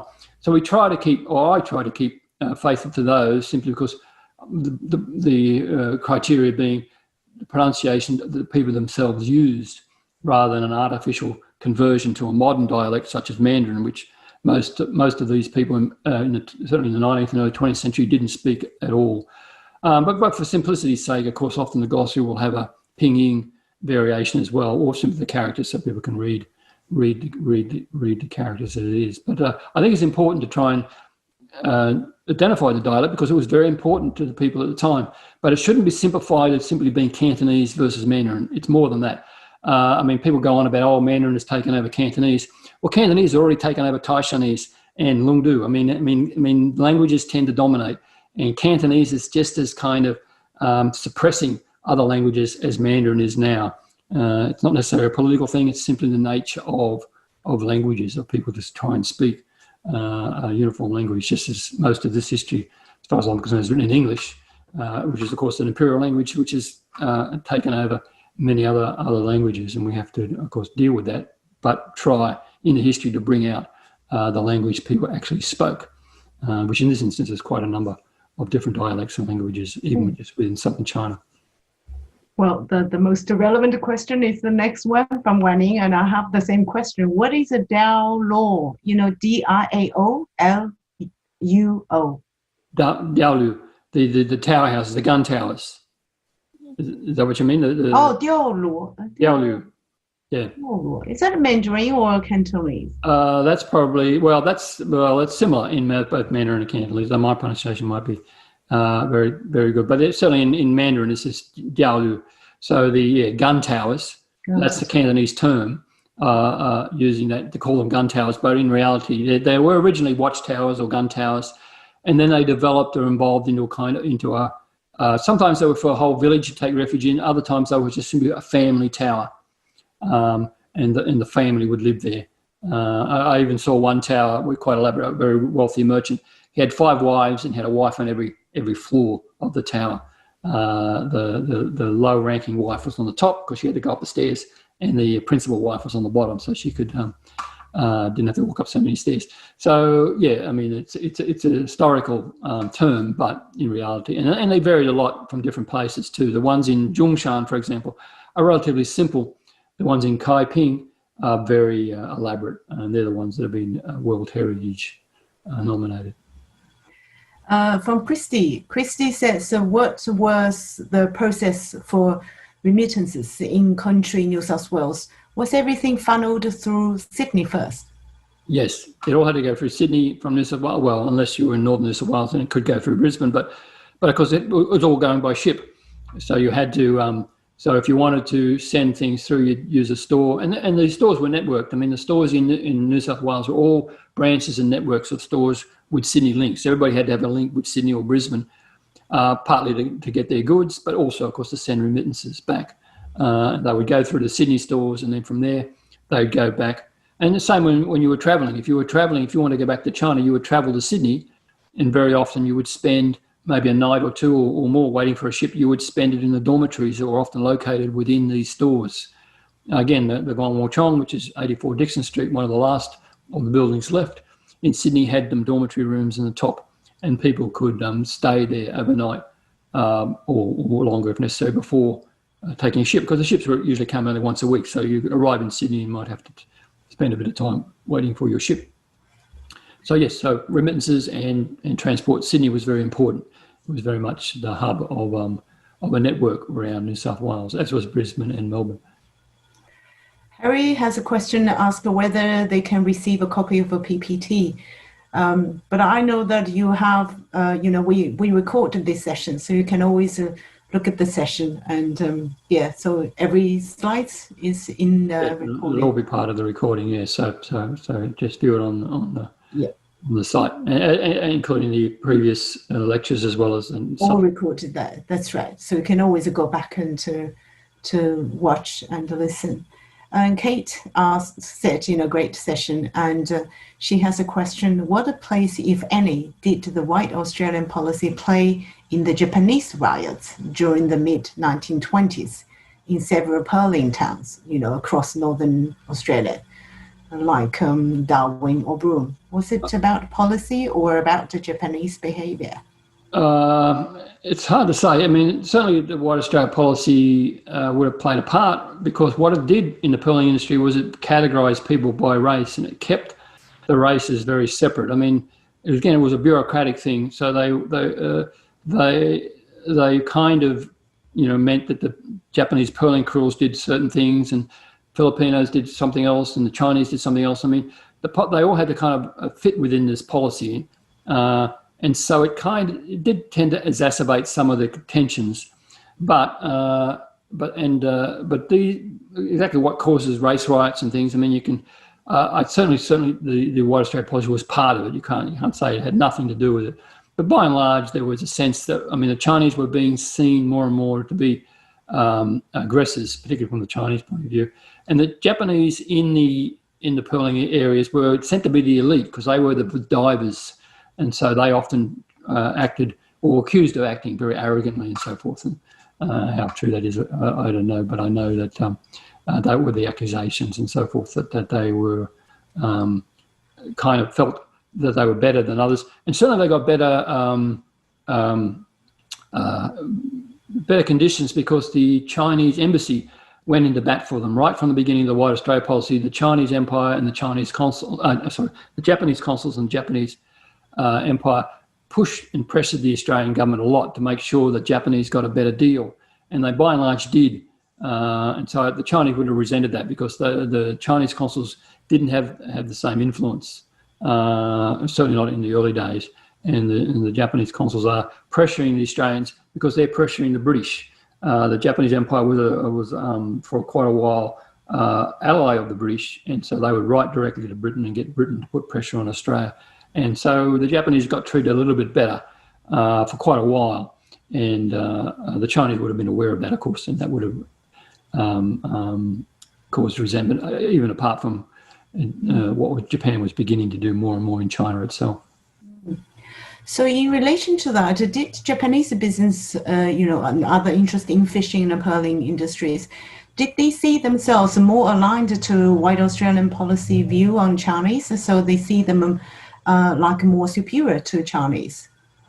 Yes, I mean, that was interesting. The Japanese were very intent upon not being treated the same as Chinese. That was one of the big arguments that they made, was they said, well, we accept, people, toleration of racism was quite, we accept that Australia has the right to limit who's going to come to Australia, and we have no intention of bringing in, wanting free, open migration of Japanese people. We just simply want enough to come in to work the pearling, to do plantation work.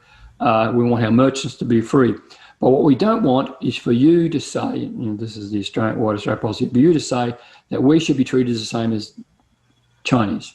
So we want it to be different. And one of the major changes that they did manage to get was the dictation test, which was originally said to be in any European language, was changed specifically for the Japanese to be, the dictation test could be given in any prescribed language. Technically, this made no difference whatsoever. The test was given in exactly the same European language as it always was. But the loophole was meant to be that normally it could be given in a non-European language, which is, say, Japanese.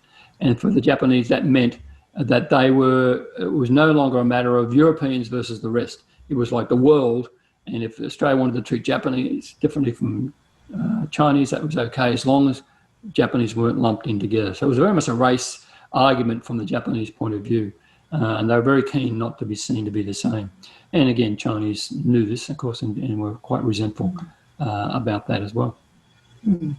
A separate question from me is, you mentioned assimilation, and do you have a statistics for the percentage of Chinese being assimilated through intermarriage and all sorts? And also, do those people who are assimilated would like to identify themselves as Australian, nothing to do with Chinese, or the other way around? Oh, well, that's an interesting question. That's part of the change that's happening, of course. We don't really have any statistics. What we do know, though, is if you look at the birth certificates and look through them very carefully, the number of people who do have some Chinese ancestry is much, much higher than you might think, particularly in Queensland and other parts of New South Wales. I mean, there are a lot of Chinese men floating around, and whether they were common law marriages or formal marriages, there were a lot of births taking place, and a lot of people do have some Chinese ancestry. But that was either hidden or, as I say, people just simply assimilated. And so certainly people today are finding Chinese ancestors in their family tree.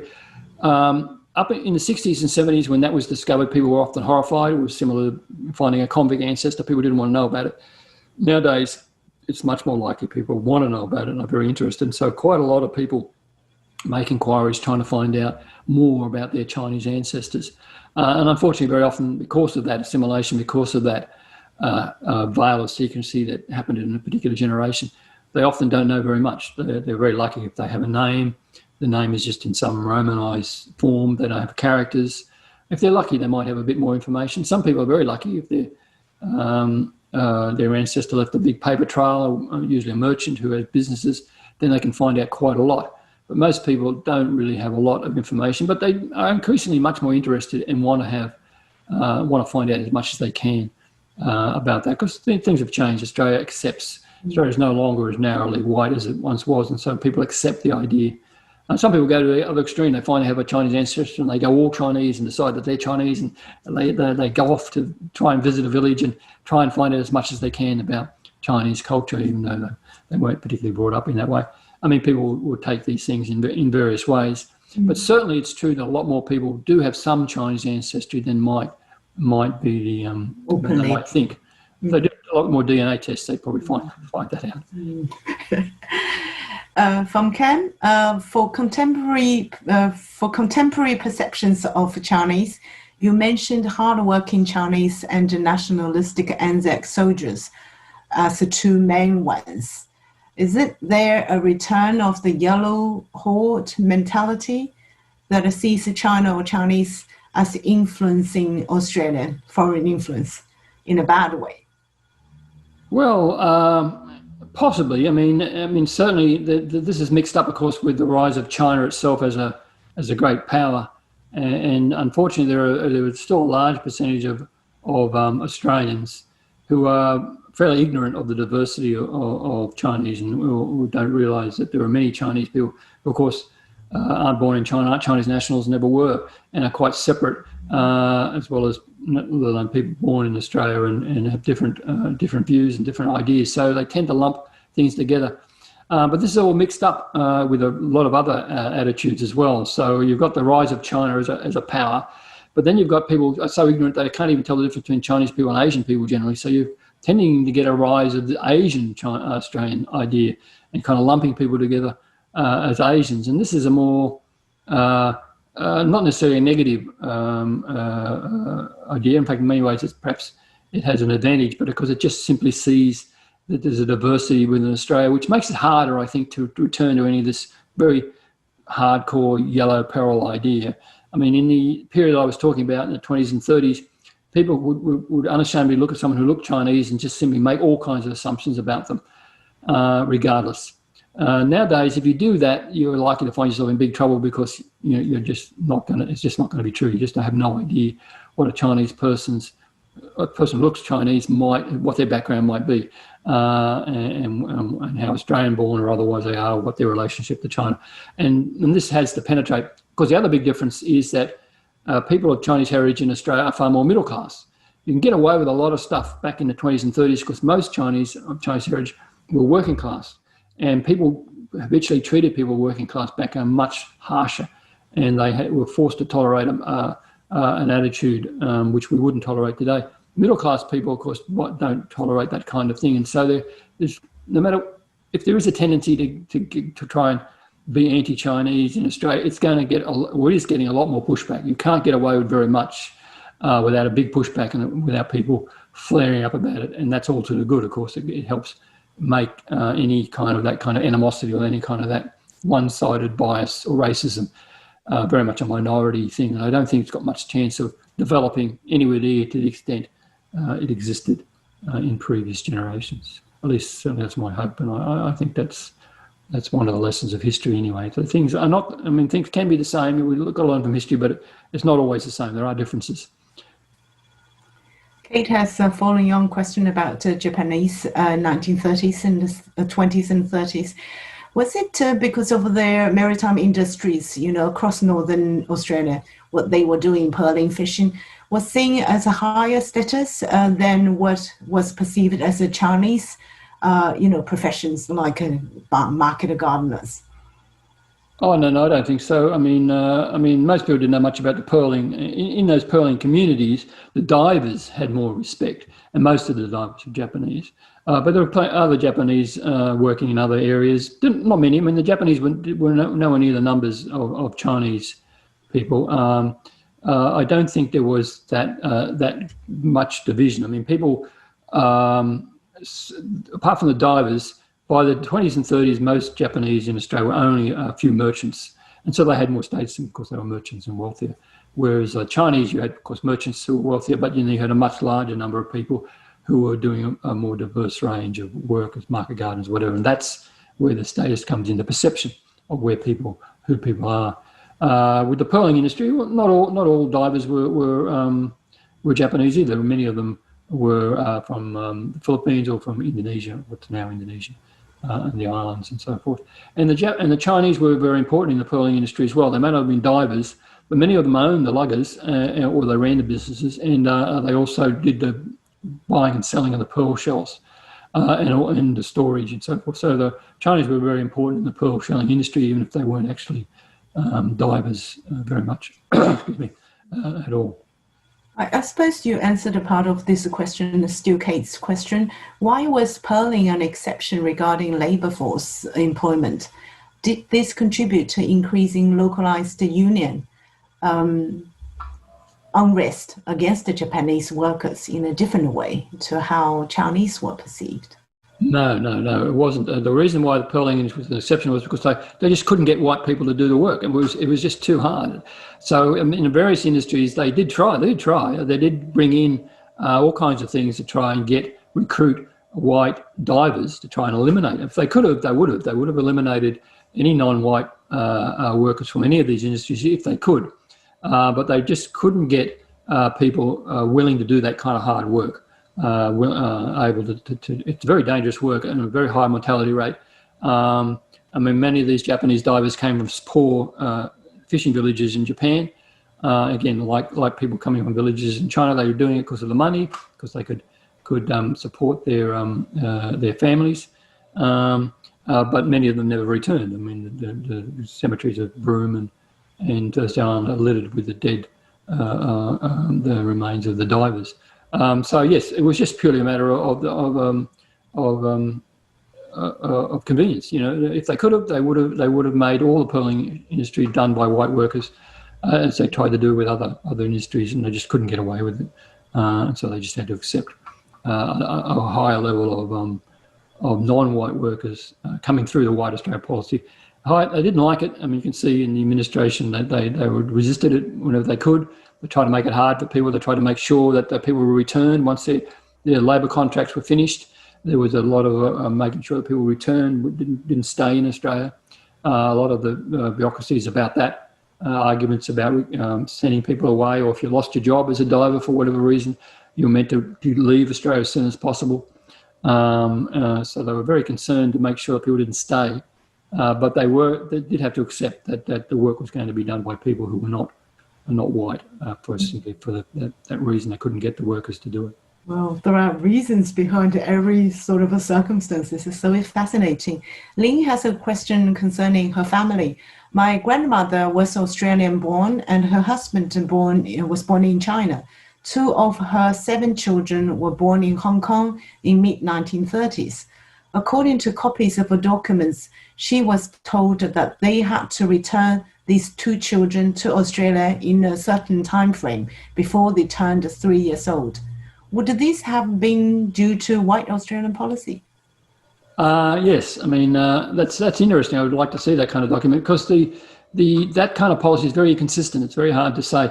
There were these high court decisions that were made at one point, which basically said you could lose your citizenship, even if you were Australian born, if you spent too much time outside of Australia. But this wasn't consistently applied, and so it's very hard to see in the official documents a pattern like that. So I've never come across a document where they told people they had to return within 3 years. That may relate more to the certificate of exemption, but certainly it was part of the White Australia policy. Yes, it was about people having their right to re-enter Australia or to claim their Australian citizenship. Though in those circumstances, if they were born in Hong Kong, the mother, although she was Australian born, by marrying someone who was not Australian citizen, would have lost her citizenship anyway. So the whole family was not Australian citizens, except for the children that were actually born in Australia. At least that's technically it. But again, the files are often very inconsistent.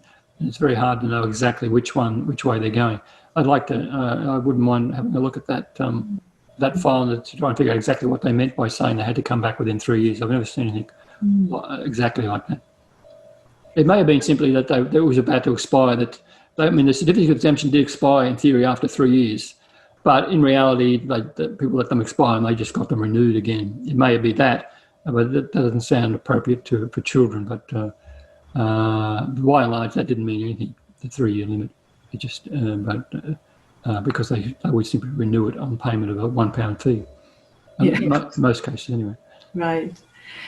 Question from Ian. Michael, you said Chinese nationalism and sense of Chineseness emerged particularly in response to Japanese imperialism, which would be the 1930s. Wasn't it already an important trend in the Republican era in a few decades earlier?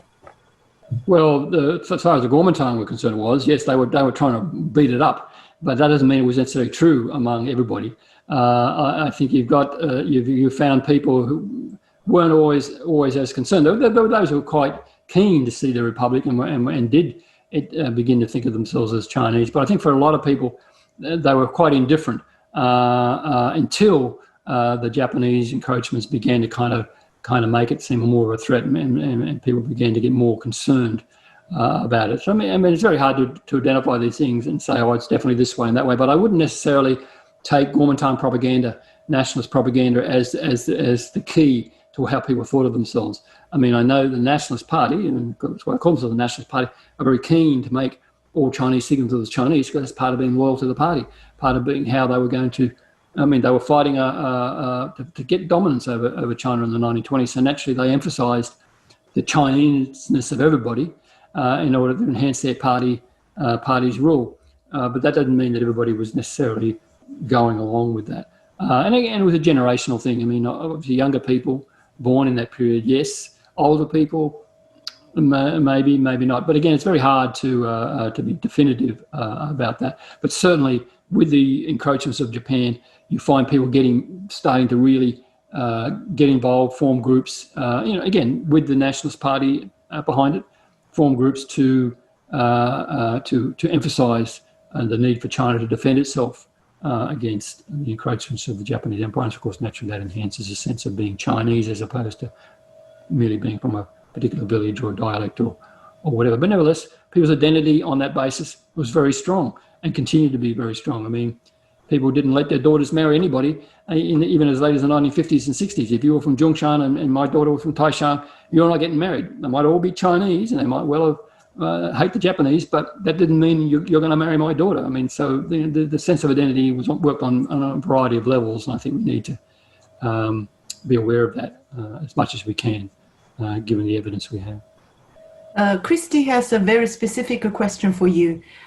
She said there are also examples of children born in Australia with a Chinese ancestry who who went to China but were not allowed back into Australia because they've been out of the country for more than 10 years. There was also a famous example, this is a question. There was also a famous example of a man who was born with an Australian who had a British ancestry who was not permitted back into Australia in the 30s and the 40s because he had forgotten to speak English. Do you know the name of the person Christy is talking about? Not well. There's more than one case like that. Actually, that wasn't as uncommon as you might think.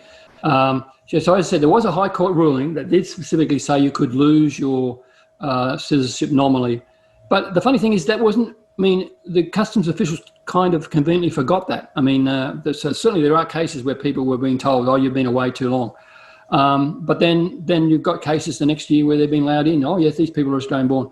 I think for the customs officials, the idea of being Australian-born was in people's heads that it did mean something, despite the High Court ruling. So the High Court ruling wasn't like a High Courts in Australia aren't the same as the Supreme Court in America. It didn't change the Constitution. It didn't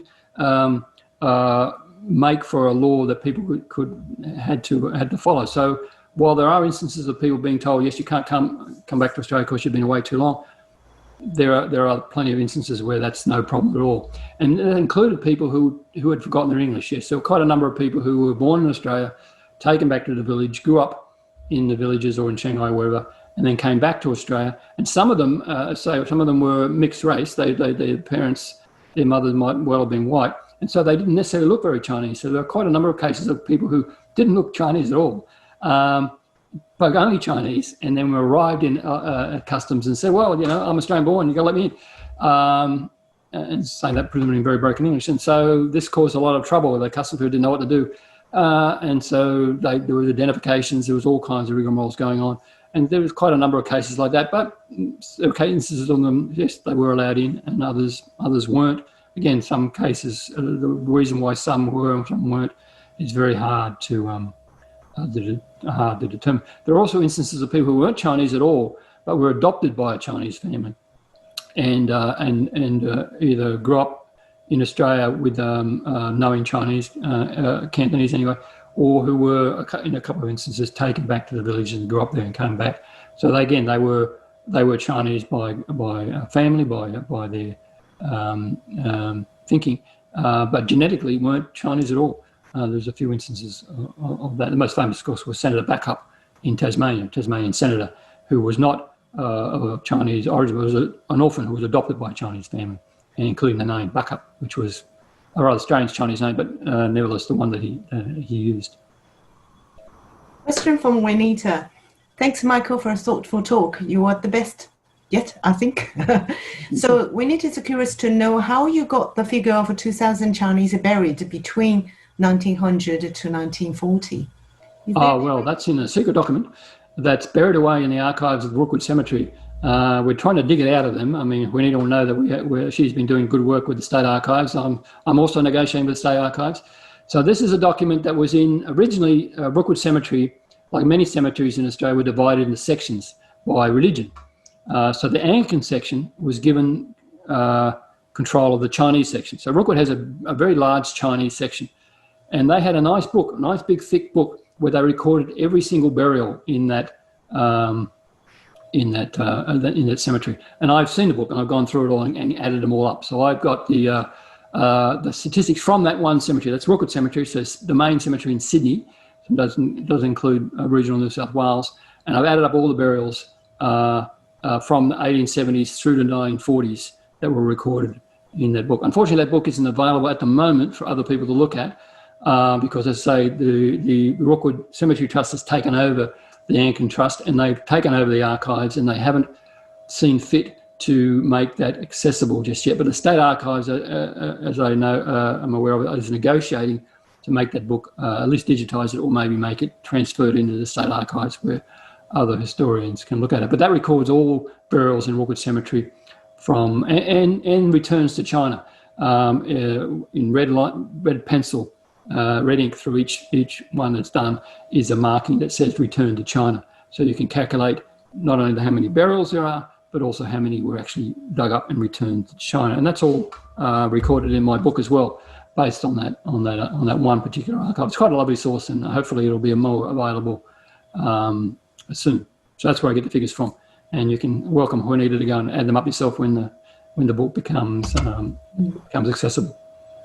Dinah is asking, in your next talk, perhaps, are you going to discussing Chinese men marrying white Australian women?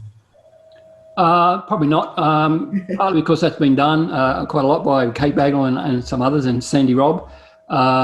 I did mention it in my last lecture a bit, mostly in terms of statistics. And so that a lot of those marriages have already taken place in the late 19th century, early 20th century. Of course, it continues on, of course, right through the period. There are that. So I'll mention them in passing, but I won't go into great detail because it is a fascinating topic. But there is quite a lot. And if you look at my suggested readings that I put up on the topic, you'll find I did mention at least one, maybe two articles that specifically on that topic. Sandy Robb has recently done a PhD on wives and families in Queensland.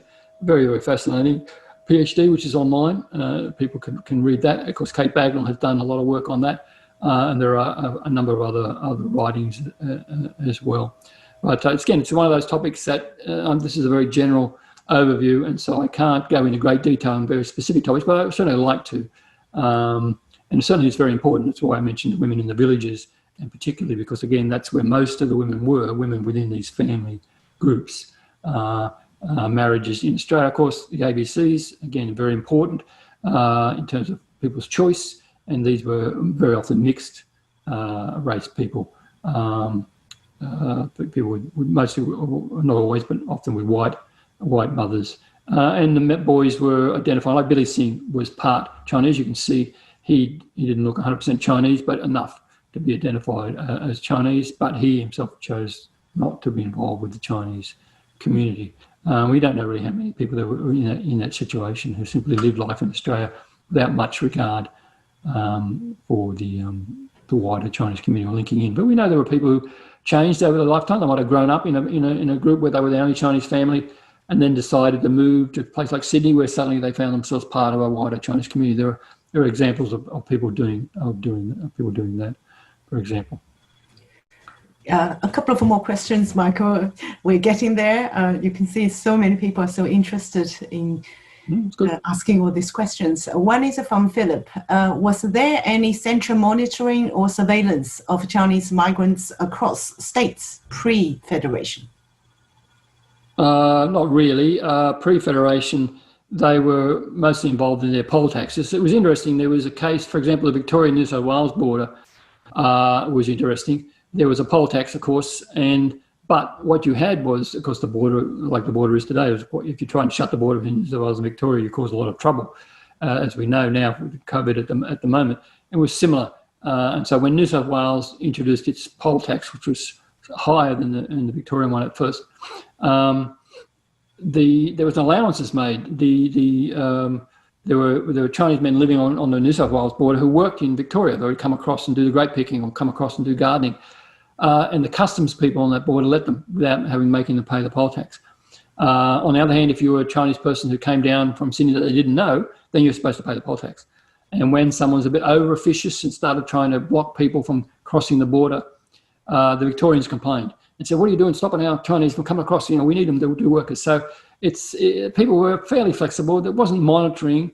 There was a little bit, again, New South Wales was because it had so many borders with other states. There was an interesting example of monitoring of the New South Wales Queensland border at one point in the late 19th century. Again, New South Wales had a poll tax that was higher than the Queensland poll tax. And there was a sense that people were being smuggled across the Queensland border. And so they would send customs officials up to try and monitor what was going on at Warwick and so forth. But it was usually on a case-by-case basis, usually when something flared up, when they suddenly caught somebody and they had to do a bit of investigation. So a little bit of toing and froing going on.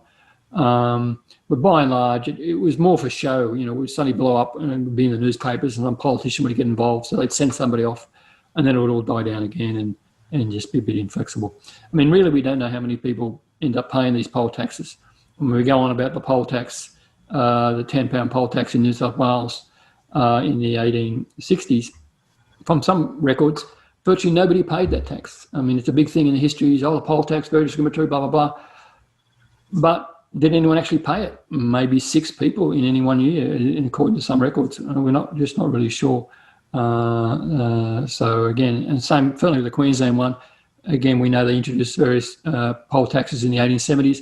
So as you know, it was just a paper law, and it actually had no effect whatsoever on what was happening. So you can kind of look for what's happening and monitoring and so forth, but a lot of it was very lackadaisical and more about politics than it was about actual impact. It was just only after 1901 with Atlee Hunt and the real white Australia bureaucracy really got keyed up. That was quite an enormous bureaucracy. But again, it was bureaucratic. It tended to kind of grind along very slowly. And if you oil the wheels and if you abided by their rather tiresome procedures, you could do what you wanted to do to a large extent. And that's certainly what we find with the patterning that went on. Second last one, Gil said, at what time did it become known that the white Australian policy would be enacted? Did this change behaviour in terms of returning or not returning to Canton? It seems that there was no detrimental to returning, as they had the right to return to Australia. Yeah, it's that's an interesting question. There were when the poll tax was introduced in New South Wales in 1888, where it was increased from £10 to £100. There was perceived to be a sudden rush of people coming in to try and avoid it when they knew that was coming in. Whether that was true or not, or whether people were just coming in anyway, it's a bit hard to say. In 1901, there didn't seem to be any of that kind of toing and froing. I think there was a fair bit of, that was because there was a fair bit of confusion about the whole thing. I mean, it was called a dictation test, an education test, and nobody actually knew what that meant. So they knew that the law that was introduced wasn't saying no Chinese, which previous state colonial acts had been specifically about Chinese. This dictation test doesn't mention Chinese at all. It's just an Immigration Restriction Act introducing an education test. And at first it seemed like that was going to be a real thing, that they would actually make people read a book, and some of the colonies had introduced education tests before, and didn't really realise what was happening. So it kind of came in, I suppose, a bit more gradually than it looks like with hindsight. And so I don't think people knew what was happening. The real panic set in a year later when it looked like the domicile regulations were suddenly going to be enforced very strictly and narrowly, and then there was a panic. And at that stage, the thing was that all the gardeners are putting off going home. They're afraid to go home because they think if they do, they won't be able to come back. So there was a hint of that, but again, it all happened in a relatively short period of time, a number of months, maybe a year.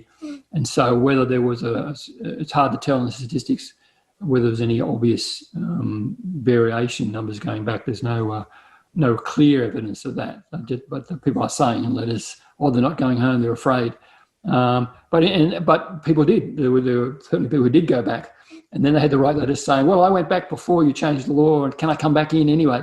And they were. The bureaucracy said, yeah, sure. I mean, if you can prove to us that you are who you are, that you were here before 1901, even though you don't have a certificate, you never got it, you left before it came in, it's okay. They recognised that was okay. So in some ways, the bureaucracy was bureaucratic. It just allowed you to do, if you met the criteria, then you're okay.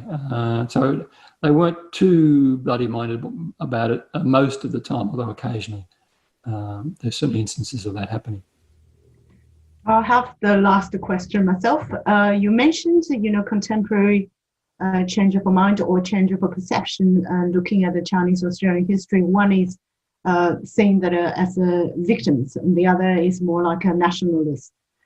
And were they more from historians' point of view, or were they reflection of actually Chinese Australian people?